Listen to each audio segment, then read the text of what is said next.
ndị Umuahia, ndị Abia State, ndị Nigeria, mamanu ahamu Sir Chief Engineer Chijioke Chikwekwem, Amewo, the traditional Prime Minister of this Nkwegu Autonomous Community. I am Pastor Oji.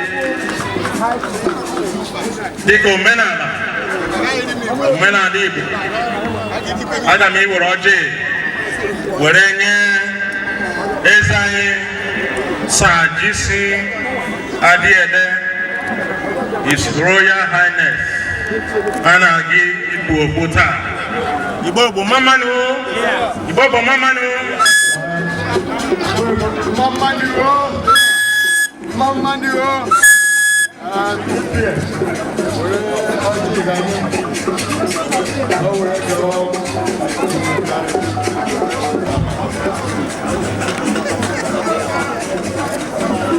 I get what the kingdom. Yes, but if we are better, here we think we are let's take me my jam, the one that came from Canada. He will be Pesica. Only why na Chineke esi ndị eze onye na-achị ụwa niile na-achị n'eluigwe na-achịta na mmụọ onye na-eji aka na-ahụpụta onwe ya ndị ga na-achị eze ala anyị ma nye ha ngwa ma nye ya ike ma gosie ha ma gbaa ha ume ka ha were chịa ọchịchị nke dọbara aha gị onye nwere n'ụka a anyị ewepụtara dịka mpụtara ji dị ngwa ọchịchị niile oche eze nke eze anyị His Royal Highness eze ji si adị ele n'oge a onye nwere anyị na-eche n'ihu gị na-edo ya nsọ eze ube ya mere oche eze a ebe eze ga-anọ na-achị eze ya ya na ube eze anyị na-edo ya nsọ n'aha nke nna na nke ọkpara na nke mmụọ nsọ onye ga-anọ n'oche eze a ọ ga-anọta ọganihu ọ ga-anọta udo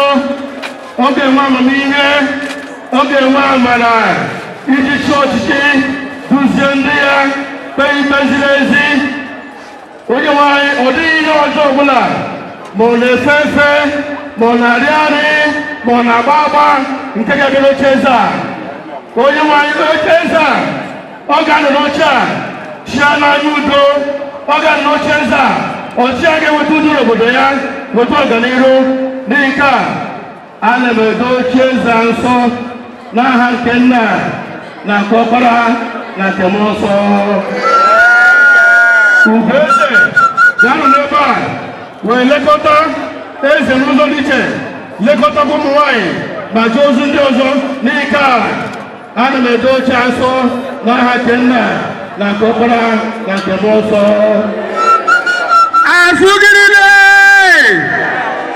afugiride onye agara nwanne ya na-wee ekele ọnụ ugbu anyị ga-arịọ our traditional rulers ha ga-ede were ịbara were ọṅụ were ịhụnanya were udo ya dubata eze anyị the US eze enwere na Nkwegwu Autonomous Community anyị na-ekele ezi Ikechi Nwadịnobi anyị na-ekele ezi Imegbu taa alaghị weze dị ele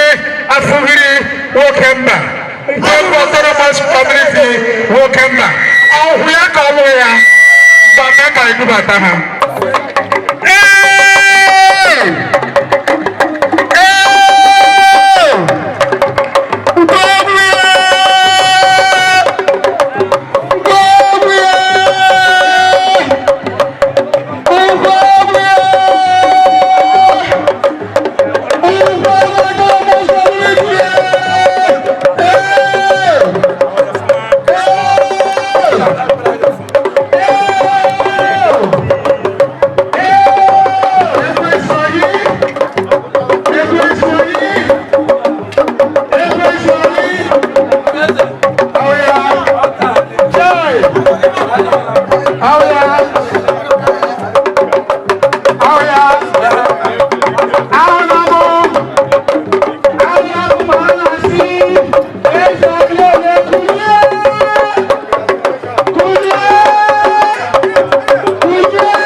We are part of this ceremony. Don't go behind.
Beautiful. Nkwegwu Autonomous Community n'Uju ekele mụnụ